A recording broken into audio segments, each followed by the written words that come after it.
Thank you. I'm so honored to be here today to be one of your first keynote speakers. My name is Anagha Iyer, and like she said, I'm the chair of the Broward Sierra Group junior team, and we are a group of high school students that are working to preserve the environment right here locally in Broward County. Yay! So I've lived in Florida my whole life, and really this topic of mobilizing youth in the fight for environmental justice is something that's very near and dear to my heart. Living here in Florida, I've seen all of these terrible things happening to us since we're probably the most affected and most vulnerable to the effects of climate change.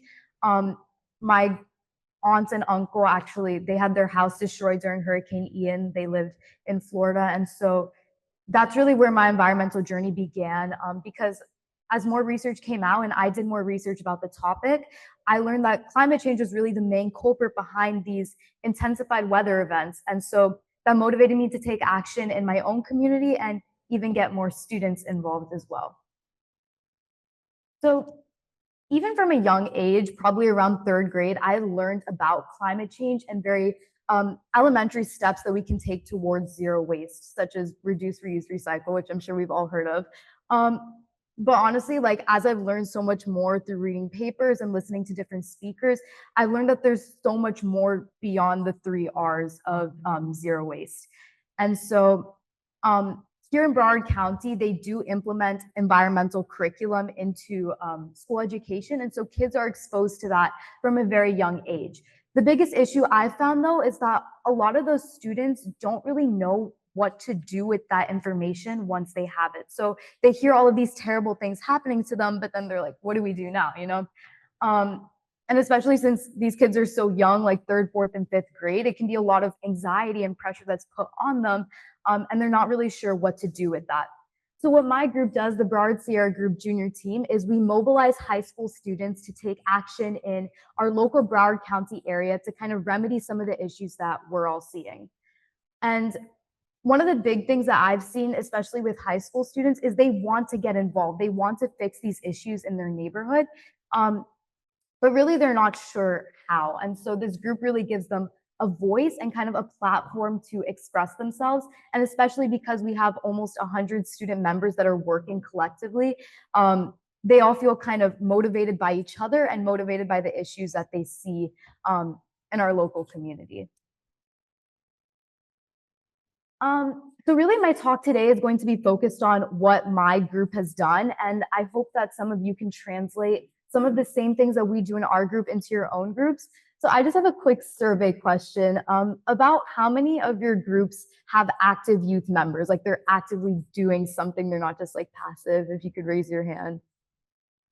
Okay, that's a good amount. Well, for those of you who didn't raise your hand, I hope that you can take some of these lessons and transfer them into your own group. And yeah, so these are some of the issues that I've seen just living here in Florida. So one of the big themes of this conference is wetland loss and coastal erosion, which I've seen with the Everglades. And really that has effects on our future generations because the Everglades is one of the most vital components of South Florida. And it's really important that we're working to protect it from different water pollutions and other issues like building over it that might destroy our local wetlands. Another thing that I talked about earlier was the hurricane intensification. It's caused billions of dollars in damages. It's destroyed people's livelihoods. They've had to evacuate, like my aunt and uncle, and that's also caused by climate change and other environmental issues.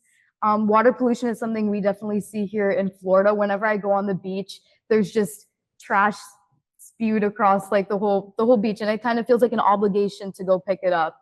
But it really shouldn't have to be. That plastic shouldn't be there in the first place.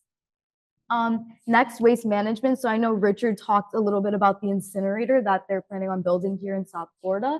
And that has implications on future generations because of the lasting health effects that it might have if that's built and we continue burning our trash.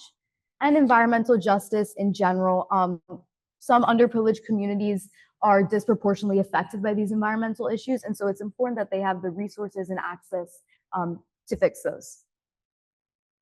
So these are some examples of some of the most famous youth-led climate movements that I found online and that I kind of drew inspiration from when creating the Broward Sierra Group Junior team. So we have Fridays for Future and the Sunrise Movement, which are both actively led by youth members. And, they were formed by youth members too, like Greta Thunberg. And they really serve as inspirations for all of us of how we should conduct zero waste and climate advocacy in the future to really protect our future generations.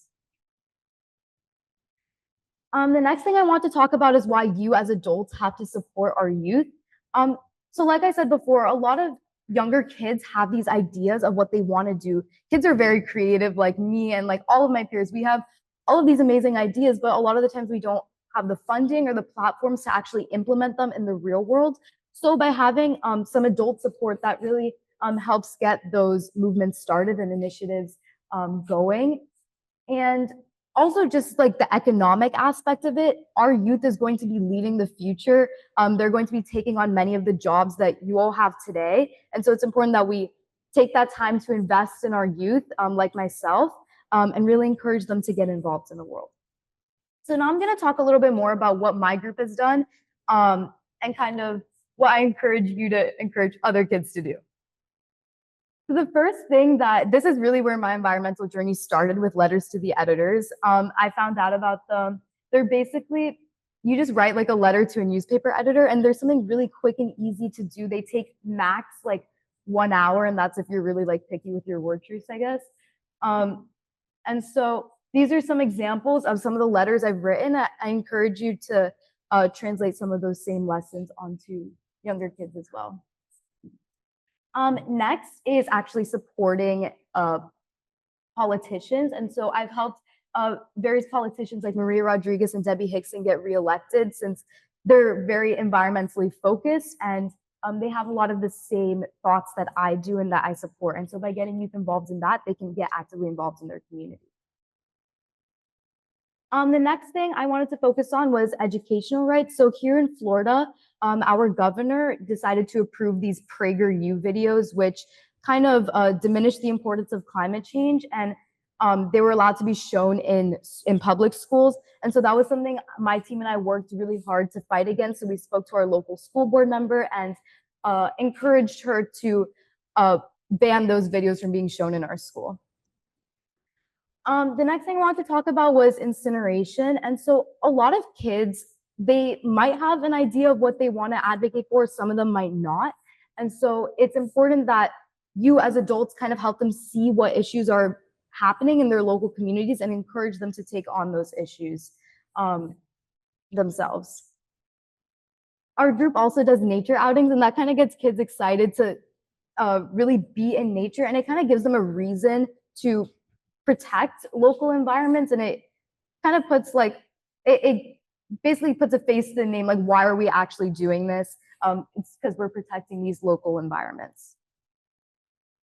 One of the last things I wanted to talk about was our plastic waste art contest that the Sierra Club hosted just last week, actually, in Ann Cove Nature Center. So little shout out there. But basically what we did is we gathered students from around the county to participate in this plastic waste art contest where students created their own art out of plastic waste.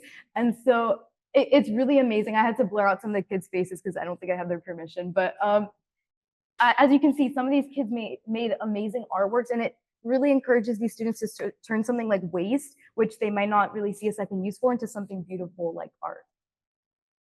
And the last thing that we're doing is called the Broward Green Schools campaign, where we're trying to transition Broward County Public Schools to 100% clean energy. And so we've already been able to talk to our local school board. Obviously, we need more support. So if you guys could scan our QR code to show your support for this initiative, that would be really great. And this required a lot of adult help, which is why I encourage all of you to get students involved in your local area as well. That's it for me. Thank you.